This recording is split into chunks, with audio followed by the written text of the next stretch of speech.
저희가 며칠 전에는 김건모 씨에 대해서 좋은 얘기를 해드렸는데 불과 며칠 사이에 지금 상황이 좀 반전이 됐습니다. 하재근 평론가님. 예, 지난 12월 6일에 지난주 금요일에 네. 강용석 변호사가 자신이 운영하는 유튜브 채널에서 방송을 했는데 서울 강남 한 유흥업소 종업원이었던 여성으로부터 자신들한테 연락이 왔다 하면서 말을 한 것이 그 여성이 자신이 과거 유흥업소에서 김건모 씨한테 성폭행을 당했다 이렇게 주장하더라라고 방송을 한 겁니다. 네. 일단 내용은 여러분들 지금 보신 것처럼 들으신 것처럼 충격적입니다. 저렇게 세 사람이 진행을 하는 SNS 1인 방송 미디어의 채널이에요. 뭐 얘기를 밝힐게요. 유튜브 채널의 가로세로 연구소라는 유튜브 채널이고요. 저렇게 세 사람이 진행을 하는 프로그램인데 대체 어떤 얘기를 했는지 직접 한번 들어보시고 화면 보시고 이어가 보도록 하겠습니다. 원래 유흥주점 이런 데는 이제 양주를 먹잖아요. 그쵸. 네, 근데 양주가 아니라 네. 소주를 시켜서 본인이 그 해달라고 한 음식을 먹으면서 네. 거기 있었는데 네네. 이 피해자분이 8번째로 네. 그 자리에 들어갔다는 거예요. 네네네. 김건모 씨가 이 분을 보고 이 피해자분을 보고 네. 갑자기 다른 사람들 다. 네, 다른 여자들은 다 나가라. 네. 내용은 일단 충격적입니다. 근데 이제 이렇게 말이란 게 뭐 무조건 내뱉는다고 다 그게 다 진짜 사실은 아니잖아요. 이게 진위를 가리는 게 제일 시급해 보입니다. 그렇습니다. 지금 이제 그 강용석 변호사 같은 경우는 직접 성폭행을 당했다는 여성으로부터 메일을 받고 두 번을 만났다라고 이제 출처를 밝히고 있고요. 네. 적어도 이제 이런 주장 같은 경우는 만약에 이것이 사실이 아니라고 한다면 심각한 그 명예훼손에 해당이 될 수 있는데 그럼에도 불구하고 지금 얘기하는 것들을 보게 된다면 상당히 자신감 있게 얘기를 하고 있어요. 오늘 뭐 지금 뭐 고소를 한다라고 얘기를 하고 있고. 네. 그리고 이제 그 이유 중에 하나가 이제 아까 나왔습니다마는 거기에서는 주로 양주를 마시는데 소주를 시키고 기본 안주를 마시지 않고 음식을 시켜서 먹는다라고 한다면 적어도 이제 그쪽 그 유흥업소하고 이 김건모 씨하고는 상당히 좀 이렇게 그 오랜 기간 동안 그 가깝다라고 하는 그런 것을 이제 약간 내비치고 있고요. 그리고 이제 지금 얘기 나오는 것이 진술이 매우 이제 구체적이고 뭐 어떤 약도라든가 뭐 내부 위치라든가 그 당시의 상황 또는 김건모 씨의 복장이라든가 이런 것들에 대해서 자세하게 얘기를 하고 있기 때문에 아마 강용석 씨 입장에서는 강 변호사 입장에서는 그것을 좀 자신 있게 얘기를 하고 있는 것 같은데 그때 당시 이제 이렇게 얘기하지 않습니까? 이 사람이 8번째 들어갔는데 나머지 사람들 다 나가라라고 했다라고 한다면 그때 당시에 있었던 사람들의 어떤 여러 가지 어떤 진술 이런 것들이 이제 그 아마 조사를 하면은 그 과정에서 여러 가지 그 진실 여부에 대해서 증언을 해줄 수 있는 그런 사람들이 나타나지 않을까라고 지금 추정이 됩니다. 네. 사실 이 사안이요 여러 가지가 지금 겹쳐 있습니다. 일단은 김건모 씨라는 유명인 뭐 거의 모르는 분들이 없잖아요. 그리고 조만간 결혼을 앞두고 있는 사람입니다. 그런데 여기에 폭로 전문가라 해도 과언이 아닌 강용석 변호사가 등장을 했고요. 그리고 어쨌든 피해 여성이라고 등장한 분이 계시기 때문에 이 또한 무조건 사실이 아니라고 딱 잘라 말하기도 지금 상당히 곤란한 상황인 것 같습니다. 최단미 변호사님. 네, 맞습니다. 지금 이 강용석 변호사가 주장하는 바에 따르면 이 성폭행을 당했다고 하는 피해자의 여성이 굉장히 진술이 구체적이라는 거예요. 근데 이제 성범죄 사건 같은 경우에는 그 성범죄 사건의 특성상 피해자와 가해자 둘만이 하는 그 내밀한 범죄잖아요. 그렇기 때문에 피해자의 진술이 사실은 굉장히 중요한 1차적인 증언일 수가 있기 때문에 이 피해자의 주장을 잘 봐야 되는데 강용석 변호사가 주장하기로는 피해자를 하고 주장하는 여성이 굉장히 구체적으로 그 당시의 상황, 장소 이런 것들을 묘사를 하고 있다라는 것이고 장소는 이제 본인 스스로가 서울 강남구의 한 주점이라고 얘기를 했습니다. 근데 아직 그 시점이 특정이 되지 않았어요. 예를 들면 기소를 하고 공소장에 특정을 하려면 시간과 장소가 구체적으로 특정이 돼야 됩니다. 시간, 장소 그리고 범행의 방법. 근데 이제 장소와 범행의 방법은 구체적인데 아직 시간이 특정되지 않았으니까 네. 만약에 이제 고소를 곧 하겠다, 오늘 고소장을 내겠다라고 하니까 이 고소장의 시간이 특정될지 아니면은 추후에 이 피해자의 조사를 통해서 뭐 시간이 특정이 될지 이런 부분들이 좀 관심이 집중되는 부분인 것 같습니다. 오늘 고소장을 제출할 예정이라고 하는데 아직까지 제출했다는 얘기는 들려오진 않고 있습니다. 그런데 상황의 이 파급을 여파를 생각해 볼 때 그냥 한 말 같지는 않고요. 일단 고소장이 제출될지는 좀 지켜보도록 할 텐데 중요한 건 김기영 아나운서 이런 충격적인 내용에 대해서 김건모 씨 본인의 입장은 뭘까요? 네, 김건모 씨 소속사 측에서 입장을 냈는데 이제 좀 강력하게 대응을 하고 있습니다. 일단은 이 그 성폭행 의혹 자체에 대해서 사실 무근이라고 이야기를 하면서 네. 이 가로세로 연구소 측 그러니까 강용사 변호사가 강용석 출연하고 변호사네. 있는 출연하고 있는 그 유튜브 채널에 대해서 강력 그 법적 대응을 예고를 했습니다. 이거는 치열하게 전개될 것 같습니다. 박성배 변호사님. 김건모 씨 측이 전공법을 택했습니다. 지난 7일 자신의 25주년 콘서트를 정상적으로 개최했고요. 향후 이어질 공연들도 그대로 소화할 계획이라고 밝혔습니다. 네. 최초 성폭행 의혹을 제기한 유튜브 채널에 대해서도 법적 책임을 묻겠다는 입장을 밝히고 있는데 말씀하신 것처럼 오늘 9일 유튜브 채널 측에서도 제보자 명의의 고소장을 제출할 예정이라고 밝히고 있어서 네. 장기간 상당히 치열한 법적 공방이 이어질 태세입니다. 네.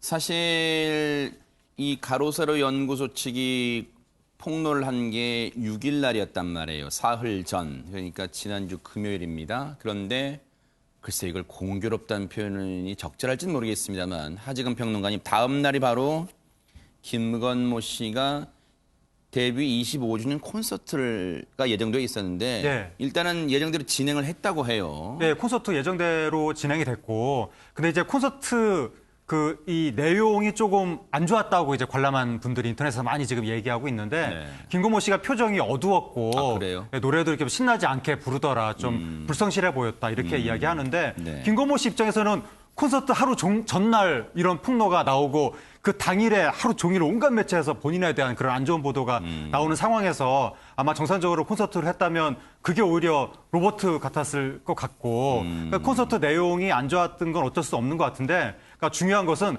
콘서트를 예정대로 진행했다는 것 그 자체죠. 그러니까 만약에 김건모 씨가 정말 성폭행을 했으면 저 콘서트를 못 할 것 같은데 그러니까 본인이 나는 그 성폭행 정말 안 했다, 억울하다, 당당하다 그런 무언의 메시지를 정상적인 이 일정 소화를 통해서 지금 이야기를 한 것 같습니다. 네. 결혼 발표가 난 지 얼마 안 돼서 이제 이런 일이 터지다 보니까 뭐 본인은 물론이고 그 연인 굳이 안 밝힐게요. 그 연인도 그렇고 그리고 양측의 가족도 그럴 테고 상당히 지금 충격을 많이 받으셨을 것 같다는 생각도 드는데 일단은 뉴스파이터에서 짚어봤었습니다만 김건모 씨가 애초에는 뭐 1월쯤에 이제 결혼을 하려다가 그 이후에 원래는 그 스몰 웨딩인가요? 그런 거 하려고 했다가 뭐 친척분들의 좀 뭐 요구가 있어서 연기했었잖아요. 네. 이제 결혼을. 네. 그렇습니다. 근데 지금 이제 결혼식을 연기한 가장 결정적인 이유가 김건모 씨 아버지의 그 기일이 5월 19일이라고 아, 하는데요. 그렇대요? 그래서 이제 그 이유로 미뤘다 이제 이렇게 얘기를 하고 있습니다.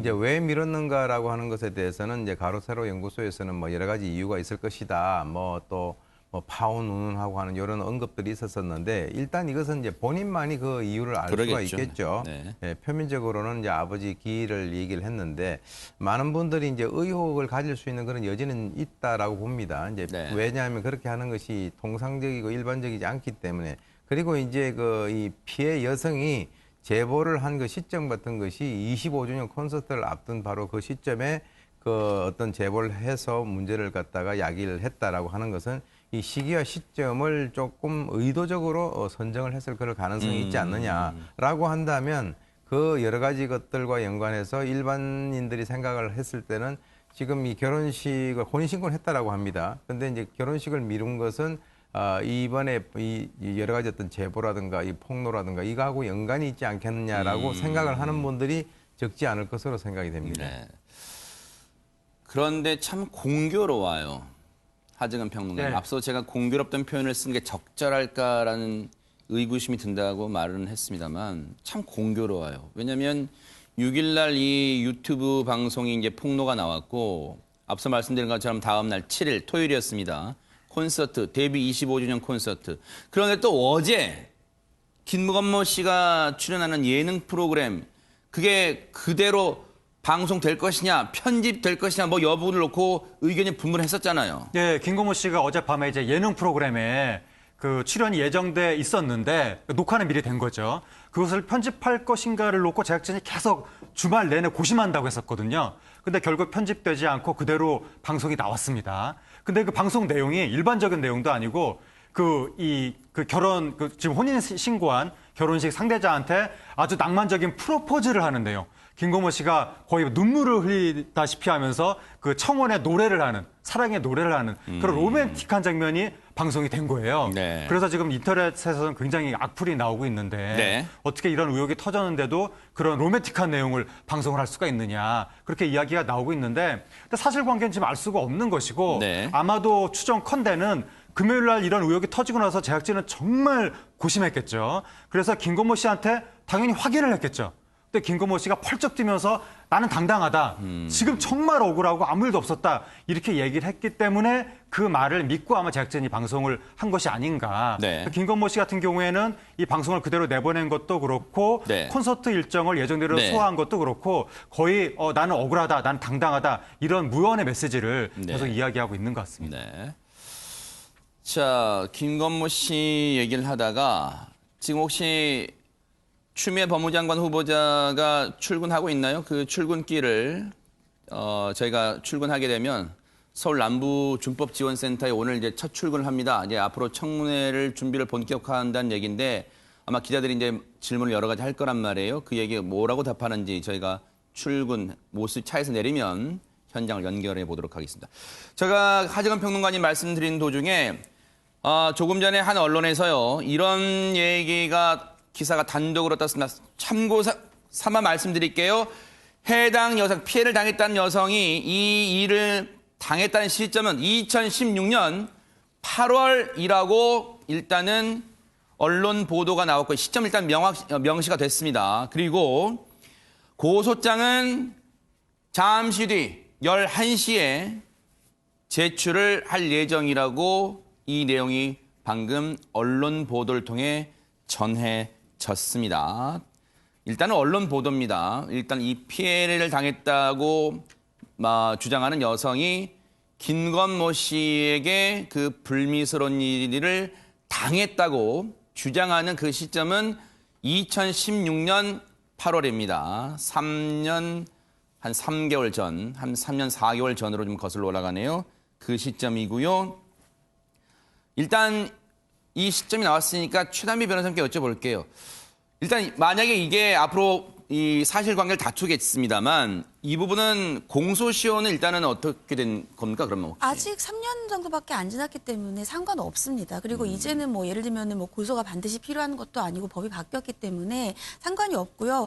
어떠한 형태로 있는지에 따라서 단순한 뭐 형법에 적용될 수도 있고 다른 법에 적용될 수도 있기 때문에 그 당시 상황을 좀 구체적으로 봐야 될 것 같아요. 근데 일단 공소시효 문제는 2016년이기 때문에 크게 문제될 것으로 보이지는 않고 다만 앞서서 말씀드린 것처럼 그 당시에 이 안에 그 장소에 아마 둘 이외의 사람이 범행이라고 하면 그 범행이라고 하는 그 행위 있을 때 있을 것 같지는 않고요. 그 전후에 여러 사람들이 아마 있었을 거라고 한다면 그런 사람들의 진술이라든지 아니면 피해자의 진술과 또 뭐 김건모 씨의 진술 이런 것들을 다 봐서 어느 사람의 진술이 더 신빙성이 있는지 이런 부분들을 봐야 되니까 또 김건모 씨는 적극적으로 내가 지금 법적 대응을 할 것이다. 명예훼손을 당했다. 허위사실이다라고 얘기하고 있어서 향후에 좀 치열한 사실관계 다툼이 있지 않을까 이렇게 예상이 됩니다. 네.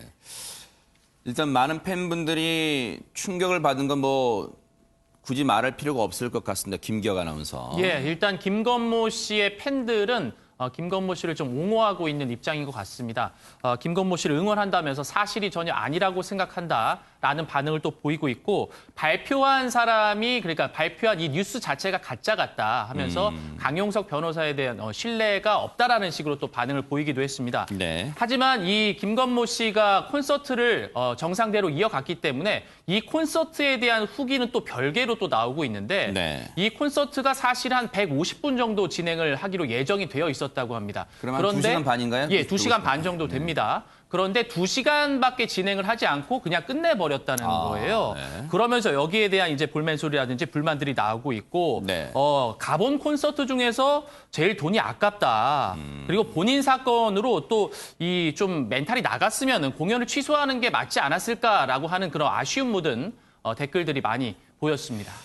어쨌든 뉴스파이터는 신중한 자세를 유지하겠습니다. 왜냐하면 이 사안 자체가 워낙 파급력이 강하고요. 그리고 아직은 진위를 단언할 수는 없는 상황이기 때문에 앞으로 이제 오늘 잠시대 고소장이 이제 실제 제출이 되면요. 앞으로 치열한 법적 공방이 불가피하기 때문에 이 사안은 계속해서 차분하게 뉴스파이터가 따라붙어 보도록 하겠습니다.